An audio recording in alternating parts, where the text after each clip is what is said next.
नमस्कार मित्रांनो, पूजा स्टडी पॉईंटमध्ये आपले सहर्ष स्वागत आहे. आज आपण महाटेटला येणारे MCQ पाहणार आहोत.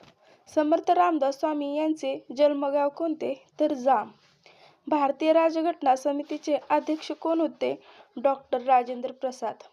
भारताचे राष्ट्रीय गीत वंदे मातरमचे रचनाकार कोण होते? बंकिमचंद्र चटर्जी. उस्मानाबादी ही जात कोणत्या जनावराची आहे? तर शेळी. महाभारत काव्य ग्रंथाचे लेखक कोण आहे? तर व्यासमुनी. 1 मे 1999 रोजी महाराष्ट्रात खालीलपैकी कोणत्या 2 जिल्ह्याची निर्मिती झाली? तर हिंगोली व गोंदिया या 2 जिल्ह्यांची निर्मिती झाली. महत्त्वाच्या निगेटिव्ह जतन करण्यासाठी काय काळजी घ्यावी? पेपरच्या पाकिटात ठेवावी. लॅबमध्ये ज्या मशिनीद्वारे फोटो प्रिंट तयार होते त्या मशिनीला काय म्हणतात? तर प्रिंटर म्हणतात. गोदावरी नदीचा उगम कुठे होतो? त्र्यंबकेश्वरला. कोयना धरण कोणत्या जिल्ह्यात आहे? सातारा. मराठवाड्यात एकूण जिल्ह्यांची संख्या किती? तर 8.